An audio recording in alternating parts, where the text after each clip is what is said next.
In this Clair Obscur Expedition 33 guide, we're going to be taking a look at Sciel and how she plays in this game. Sciel is the most complicated character, in my opinion, to get the hang of. She has two separate mechanics that overlap in some ways and don't in others, and I think she's very easily overlooked by people that might get overwhelmed. But she absolutely slaps in this game, and she might be my overall favorite character to play besides Sciel. So let's get into the mechanics of how she works in this game. So Sciel has a mechanic where she applies stacks of Foretell to an enemy or multiple enemies depending on the skills that she is using, and then she will consume those stacks of Foretell using other abilities that will then boost the damage of those skills. This is kind of similar to the way Lune boosts her damage with her skills by consuming stains in order to do so. In this case though, Sciel will consume Foretell instead of stains, and these are applied to an enemy. And you can see how many stacks of Foretell you have on an enemy by looking above their health bar. You'll see a number in a frame there that will tell you how many you have. You can stack up to a max of 10 stacks of Foretell for each enemy, so that when you use a skill, it boosts the damage of that skill versus that enemy. For instance, if you had 3 enemies on the battlefield, one had 0 stacks of Foretell, one had 10, and one had 5, all of them would take different damage from the skill that consumes Foretell, because they all have different amounts to consume to boost the skill. Once you use that skill to consume the Foretell on that enemy or that group of enemies, it's completely gone, and you'll have to reapply Foretell to those enemies. So what you get is kind of a push and pull with Sciel, where she needs to keep applying stacks of Foretell and then keep using skills that get enhanced and then keep applying them. So you kind of juggle back and forth between this. So the other mechanic that Sciel has that kind of overlaps with this is she has an ability to gain sun charges or moon charges depending on the ability that she uses. Each skill that she uses is either going to give her a sun or a moon charge, and you can see what type you will gain from using a skill in the upper right-hand corner of the tooltip on any given skill. It's either going to be a little sun icon or a little moon icon, and whenever you use that ability, it's going to give you one charge of that type. And skills that have the sun icon typically provide you with Foretell on an enemy, and skills that have the moon icon typically consume them. So this is kind of easy to keep track. It's not 100% true. There are some sun abilities and some moon abilities that don't do this, that are completely excluded, but you will never find a moon ability that gives you Foretell, and you will never find a sun ability that consumes Foretell. So sun abilities apply Foretell, moon abilities consume them. So you typically start off with a sun skill and then follow up with a moon skill. Now here's where things get a bit interesting. Once Sciel has acquired at least one sun charge and at least one moon charge, she will enter a state called Twilight, where her damage will be boosted and her max stacks of Foretell will be increased from 10 to 20, and the amount of Foretell that's applied from any given skill will be double. Now, the Twilight state only lasts 2 turns, so you really have to try and figure out what you want to use in those turns. Ideally, they're going to be your most powerful skills because your damage is going to be boosted. But what's really interesting is that the amount of damage that you are increased by, or the amount of damage Sciel's skills will be increased by, is directly correlated to the amount of sun charges or moon charges she had. When you have one of each, at least one of each, you'll go into Twilight, but you can stack up like 8 of one or 9 of one, like moon charges, or 8 or 9 sun charges, and then use a moon skill, or use 8 or 9 moon skills and then use a sun skill to go into Twilight with a much larger multiplier so that the damage you deal in this state is higher. And the way you do that is just by simply only using sun skills for a while or only using moon skills for a while. That way you can stack up those charges and kind of control how much extra damage you're going to do in that state. Now this probably seems like a lot, I know, but the long and short of it is the push and pull with Sciel is that you're going to apply stacks of Foretell on turn 1. You're then on turn 2 going to consume those stacks with a moon skill, probably enter Twilight. Then you're going to use an ability that applies Foretell to get as much Foretell onto the target as you can on the 3rd turn, and then realistically on the 4th turn you're going to use some high damaging skill that consumes all those extra Foretell that you have, because remember you can have up to double stacks when you're in Twilight, and it's not only going to have double the amount of Foretell you can consume, but it's also going to have the boosted damage from being in Twilight, and you will kind of do this dance over and over. Now, there are, of course, some exceptions to this, and those are kind of dictated by the skills that you use and also by the weapon that Sciel is using, because this can change the way she gains charges and how she uses those charges. So this is just kind of the general overview of how her character will play, but, you know, what skills you want to use and what weapons you want to use are going to change this a little bit. So let's take a look at that. So the first ability we're going to take a look at is Focused Foretell. This is one she begins with. Deals medium single target damage, 1 hit, applies 2 Foretell, but it applies 3 more Foretell if the target has 0. So if you use this in the beginning of combat, you're going to apply 5, which is pretty good. I like keeping the skill around because it's an easy way to get 5 Foretell for 2 AP, and when you're in Twilight, it's going to give you 10 Foretell on a target because it doubles the amount that's applied, which is really nice. And it's important, too, that you don't blow all your AP on your Sun skill if you want to follow up with a high damaging ability, because typically high damaging abilities cost more AP. So you want to try and keep your AP down, which is why this ability is definitely a good one to keep around for the better part of the game. The next skill we're going to take a look at is Card Weaver. This is another Sun skill. It deals very low physical damage for 1 hit. But what's great about it is it will spread the Foretell from the target that you hit onto the other targets. So if you're fighting like multiple enemies and you plan on doing an AoE attack that consumes Foretell, and you want to hit all 3 of them, this is a good way to follow up your initial application of Foretell to spread it around, and then she gets to play again immediately afterward. So you spread your Foretell around on turn 2, and then you follow up with your, Moon skill on turn 3 that's an AoE for lots and lots of damage. Another skill that I want to have a look at is Sealed Fate. This skill deals very high single target damage, 5 to 7 hits. It uses the element of the weapon, and each hit can consume 1 Foretell to deal 200% more damage, which is a lot.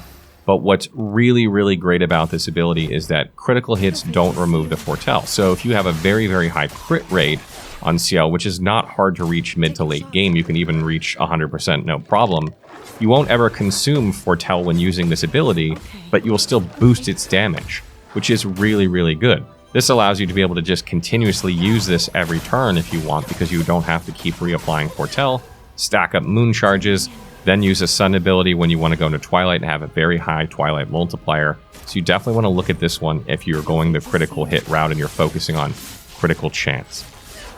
Grim Harvest is a really good ability for healing allies and yourself. It's not a very good damaging ability, but it heals all allies for 30% and consumes Foretell stacks to increase the healing by 5% per stack of Foretell. So this is really strong. This can make Sciel kind of like a healer if you're not using Lune, or if you just want to have some healing in your group. This is a great way to have some. I don't use it all the time, but it's definitely not a bad skill to have.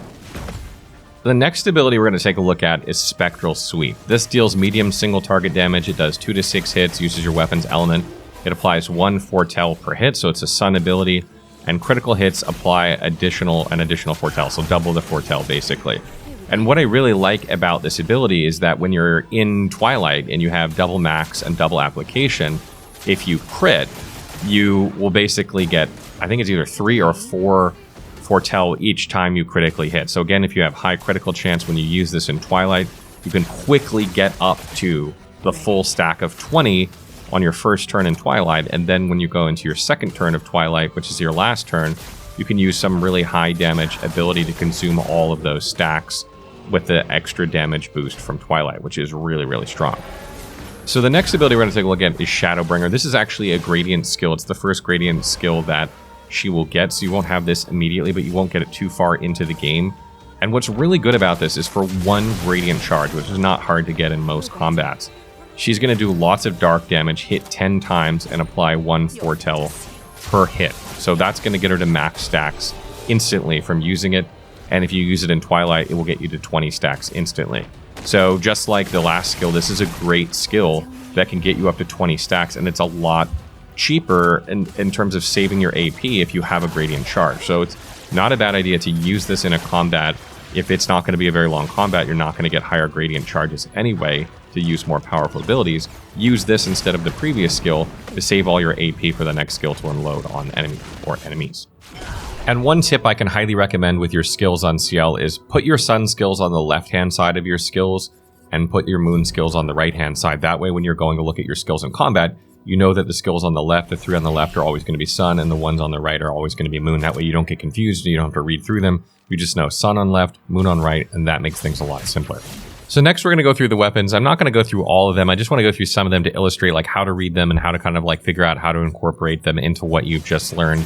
And the first weapon is Blizzon. What this does is it makes it so while you have at least 1 active Moon charge, Moon skills are always critical, but damage taken is doubled. So if you have like a shield that can protect you from damage, you're good at pairing, this is great.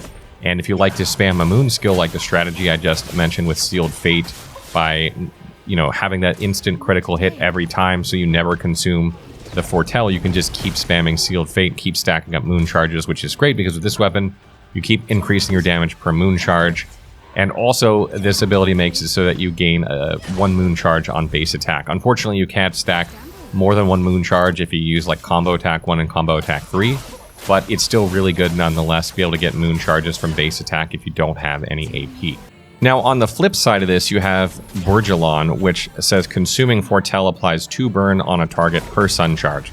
So for this weapon, you're going to favor sun skills, or abilities that give you sun charges, because you want to keep stacking them up in order to apply more and more burn when you consume a Foretell on an enemy. And when you go into Twilight, burn damage is increased by 100%. So with this one, you're going to try and stack up sun charges before going into Twilight with a moon skill, and then it's going to dump a bunch of burn stacks when you consume it all onto the target that deal increased damage. And the level 20 bonus here gives you 1 more charge when you use a sun skill, so instead of 1, you're going to gain 2 every time you use a sun skill. So it won't take you as long to stack up sun charges, which is nice. Okay, the next weapon we're going to take a look at is Corduron. Corduron says curse self at start of battle. What curse does is curse will kill you after a certain amount of turns. You'll just die. But while you're in the curse state, you deal 50% more damage. So you're going to have a 50% damage increase from the start of combat. You just basically have limited time to be alive. But what's great about this weapon is that you reset the curse duration when you enter Twilight state. So as soon as you use a sun skill and then a moon skill, you'll enter Twilight and you reset its duration of the curse, so you'll prevent yourself from dying. And also, when you enter the Twilight state, you get to go again. You get to have an extra turn. So this weapon rewards the playstyle of using a sun skill and then moon skill and then Twilight and just kind of cycling through that quickly in order to avoid dying, and also gives you an extra attack and extra damage for doing that. So if you like playing that way, then this is a good weapon. You can already see 3 different weapons have 3 different styles of play available to them. Okay, so next we'll take a look at Ghoulson. This weapon makes it so that when you go into Twilight, you apply Mark to all enemies. Now, Mark is a status effect that increases the damage that an enemy will take from the next damage that you deal by 50%. So basically, once you go into Twilight, you're not only going to get the damage increase from going into Twilight, but then enemies are going to all be marked. And that means they're going to take even more damage when you attack them. Once you hit level 10, if you hit a marked enemy during Twilight, it doesn't remove the mark. So every attack against them is going to do 50% more damage, which is great. And it also applies 3 Foretell when applying Mark. So keep in mind that when you're in Twilight, this is doubled. So this will apply 6 Foretell to each enemy. Instantly, when you go into Twilight, it'll improve your damage by being in Twilight. It'll improve the damage that they take from Mark. And then you can use an ability that consumes all those Foretell, instantly wiping them and dealing tons of damage to them, which is absolutely fantastic. And kind of bypasses the having to apply Foretell to them at the beginning of your first Twilight turn in order to consume it in your second turn, because you already have it when you go into Twilight. The next weapon we'll take a look at is Martinon. This weapon makes it so that when you go into Twilight, you deal damage to all enemies based on the amount of charges that you have. So if you stacked up a lot of sun charges or stacked up a lot of moon charges, you're going to deal a lot more damage than if you didn't. Additionally, on Twilight start, you apply 2 Foretell per charge to all enemies. So if you had 5 moon charges and 1 sun charge when you went into Twilight, you would apply 12 Foretell to all enemies. If this is doubled during Twilight, then this is actually going to be even more than that. So this could be really high. And what's really great too is the last bonus doubles sun and moon charge generation. So each ability you use will actually generate 2 charges instead of 1. So you should be able to do this more easily.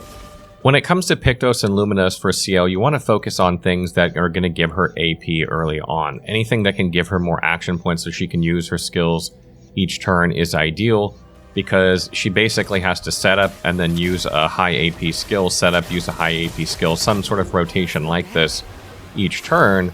And if she doesn't have the AP, she's going to have to base attack in there, and that's going to slow down her rotation. You certainly don't want to do that when you're in Twilight. Additionally, she does have a couple of abilities that synergize with burn, that can stack burn, and a couple weapons as well that have burn synergies. So taking Pictos or Luminas that increase her burn or give her damage against burning enemies, things like that can also benefit her as well. And attribute-wise for Sciel, you know, the attributes you're going to use are really dependent on the weapon that you have, because weapon scaling gets really good mid to late game. You're going to want to prioritize whatever, you know, weapon that you're using. And, you know, outside of that, vitality is a really good stat to help keep you alive and learn new attack patterns. And agility is good for speed, so you can play more often. and luck is good for critical chance. A lot of abilities are revolving around critical chance in the game. There are a lot of Pictos and Luminas that revolve around critical chance. So that's really good to have, and also it increases your damage, obviously. So typically I recommend Vitality, Luck, Agility to typically anyone, but if there's a really good weapon that you like that scales with, Might, or if it scales with Defense, then, you might sub out one of those for that stat. So that wraps up my guide for Sciel. I hope you guys found this one helpful. She is a very complicated character at first glance, but it's really not as hard as you'd think. Once you get into basic understanding of it, it goes really good, and she's super fun to play. Easily my favorite character in this game in terms of combat. So good at it. And as always, if you have other tips for players, like if you've been playing and I forgot to mention something here, you can leave them in the comments, or if you have further questions, you can leave them here as well, and I will try and answer them as soon as I can.